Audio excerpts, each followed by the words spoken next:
Hi there, folks. So I'm really going to discuss now about positions of authority and the potential for us all to do good and to do bad. I believe that there's a moral dimension in everything in life, and that we'll all be faced with various dilemmas. Um, I think if we look at it from a middle path perspective in terms of authority, that we need to be cautious about not judging any authorities and allowing anyone to sort of do anything unquestioningly, to blindly follow others, and to assume that anyone has a position beyond any kind of fair questioning. That's as problematic as the other extreme on the other side, of course. That is being overly judgmental and judging situations that we lack knowledge in ourselves, and applying unfair questioning and unfair techniques within questioning towards others. If you think about it, all authority figures have a possibility to do good or to do bad. The more power, the more authority you have, the more possibility of different kinds of good and bad that you could do. Think about a doctor, for example, the type of treatments that they provide a patient. It could extend somebody's life or improve the quality of their life tremendously. A wonderful thing. But at the same time, a bad treatment with side effects could well harm someone, and it could shorten someone's lifespan or make the quality of their life even worse. We think about a judge in a court. They could sentence someone to prison. Now, they could do that for a good reason or bad. Somebody could be falsely accused. There could be a miscarriage of justice.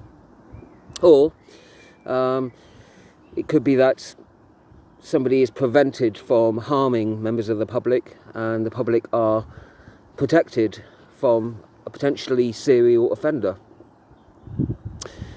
Likewise, a judge could let somebody who's potentially dangerous go with a lenient sentencing, or they could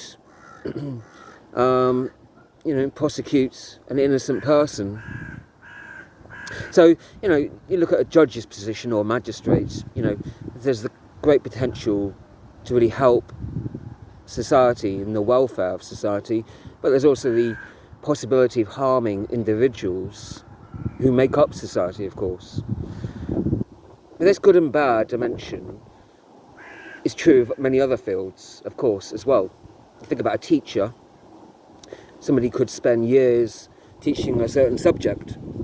If the subject is true, if it's nurturing, if it's actually useful and beneficial in the person's life, it can really be a great help, a tremendous support to them, to the students, in empowering them, in assisting them in various vocational skills throughout their life. But at the same time, the teacher could be teaching information that's actually false, that's corrupting, or that's perhaps not even useful and doesn't really serve any good purpose to their students. Or we think about a preacher, for example, from whatever theological background they might be, they could be giving sermons to people that are actually really useful and insightful and inspiring, and that somehow may reveal some sort of truth to many people in the congregation. Or, conversely, they could too be spreading some sort of false ideology, leading people to have distortions or delusions of some sort. That could be true of any kind of authority figure. We all have the potential, in whatever profession it happens to be in, to do good or bad.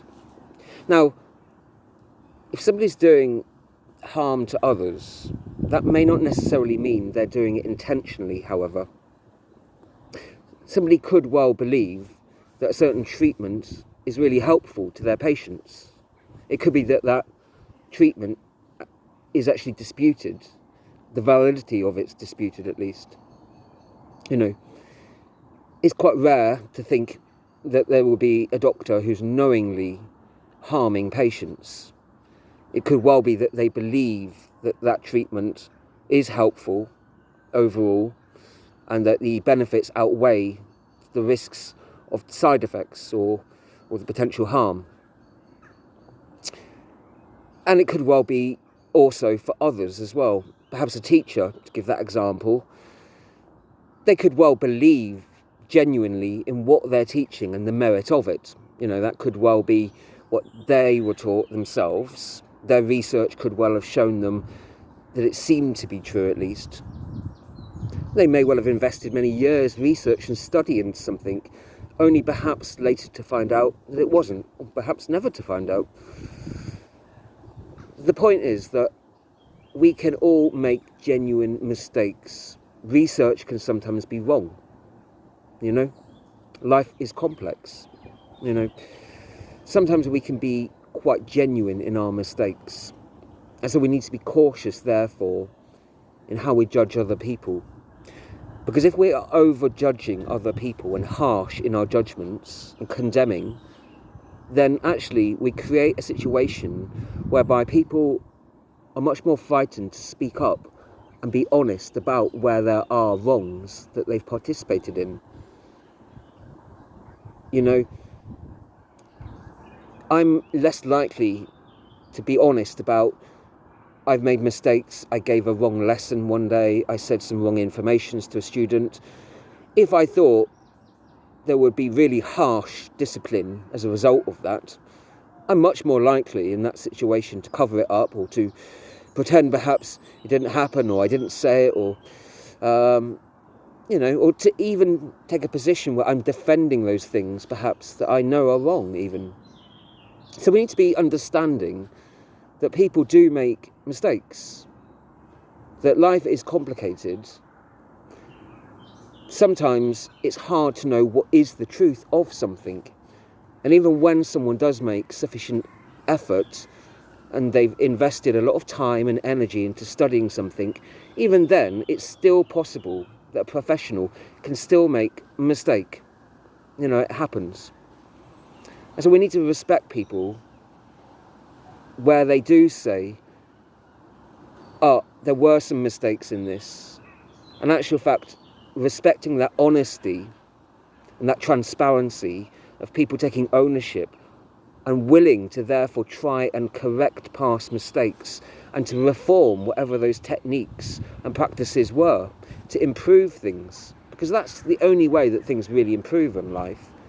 When we allow a situation where people are able to talk more freely about mistakes that they have made genuinely, well-intentionedly, without the fear of being persecuted or of being harassed or being judged in a manner that is so harsh, where we might expect people to behave as if they were impeccable, infallible and perfect.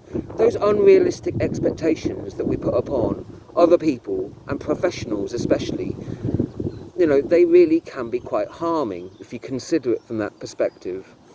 I really admire people that have the courage to say they were mistaken in some things, not in everything perhaps, but to admit to where there were significant flaws and thus where things need to be reformed and improved upon. And that is a really necessary thing that we all need to allow other people the chance to do, and for ourselves to have the chance to do that too, in our own conduct of how we treat others as well.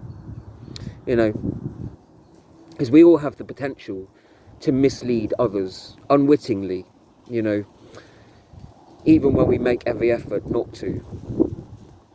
But of course, it's not always that we do it by accident. Sometimes there can be other reasons why we might mislead others. There can be other incentives too. If I feel that I have given out false information to others, it can be quite hard for me at some point to admit to being wrong, especially if I've done that over many years. It's quite hard for me, because I then have to say, I have given out lots of false information to people over many years. I have, in fact. I've given out lots of good information, but I've also given out wrong information to people over the years. And I'm sorry for that. And sometimes, sometimes it was that I really thought that it was true. But other times, perhaps, I assumed it was, and I didn't take the time to investigate things as much as I could have done. And that happens to all of us, and that happened to me when I was younger. It probably will still happen to a degree. You know, there's an element of pride that comes into play there, I suppose. You know, you assume that your own research is right, that it's been thorough, and that you don't need to sort of have it peer reviewed or looked at by others or examined by many other people. But also there's an issue of, when you admit that you're wrong about something, it's humbling. It's hard, actually, because it does affect how other people view you, And obviously it sort of destroys that ideal, perfect notion of you as being a saviour, as being all wonderful and all helping and all virtuous, and which is always a flawed ideal anyway, isn't it? We're all capable of harming others and helping others. It's a very simple premise that. But it's hard to apply in our own daily lives, in our conduct, in how we've treated others. For me to admit that sometimes I've given out wrong information, it's quite hard, because it invites those other people to look at me differently and to say, accusingly perhaps even, you knowingly sometimes gave out false information perhaps because of your pride, because you didn't want to question yourself enough, because you assumed you were perhaps beyond questioning somehow. And sometimes, I guess I did sometimes assume I knew more than I did. And I think I put that down perhaps to, youth, and sometimes, arrogance leads one astray. And I guess there is an element of that. But at the same time, I have a duty to be honest to people that I have misled and given wrong information to at least say to them, here's where I was wrong, and I'm sorry for that, and to give them the reasoning for that, to explain fully why I was wrong, where I was wrong. And it's important to do that, because one day they could turn around and say to me, I've been doing this and practicing this thing for all these years because you gave me that advice to do that. And so I need to be cautious about my responsibility to others in that capacity too. And so we need to be very careful, quite mindful how we give information to others. And I'm much more mindful today in how I do that. So if I give someone information, then I have to specify at what level of certainty I have about that. Is that a suspicion? Do I absolutely know that it's true, the information I'm giving to you? Do I suspect reasonably it might be true based on evidence? Am I somewhat doubtful, but somewhat uncertain, somewhat, I'm in the middle, and I think it might be, it might not be. To what level of certainty do I have, and why is that? So I need to explain and be careful about that. But equally, we also should expect that from others, that we should want to sort of investigate and try and discern, why they believe what they do, and to what degree of knowledge is that, and how certain are they of that? How able to be certain are they? How authentic, fulfilling is the evidence that justifies that? And it's definitely a learning skill and a necessary one that we all have to engage within, of course. It's something, because knowledge is so important, isn't it, within anything. If you're looking for medical treatment for some sort of illness, you need to be speaking to various experts and weighing up what their considered opinions are, what their views are, and also doing your own research too, and considering what people's backgrounds are, what their biases are, and what our own biases are too, of course. But that's true in many other fields of knowledge. If if you were to sit on a jury, for example, one would hope that you would be thorough in examining the various evidence put before you, because how important it is when that person's life, perhaps the accused, or even the victim of an offence, or even the public and their safety, all those things could be dependent upon the choice that you make. And so it's really important, therefore, to be thorough, to have a high degree of expectation when you're looking at things for what the burden of evidence should be, and that you would expect someone to take sufficient time and energy to look into things as much as they can. So those are my general reflections, really, on the nature of authority and our rights and responsibilities with it that we all have, and something that's necessary for us all to engage within during the course of our life. We're bound to. We can all be expected at some points to be called upon to be authorities in various fields of knowledge. We shouldn't want to shy away when we're called to do that, if it's our duty to help someone, and we should do it cautiously and consider how we're doing it, also why we're doing it, and what's motivating us as well is really critical, isn't it? But equally, we shouldn't want to sort of rush in too quick to want to be authority without analysing properly why we want to do that.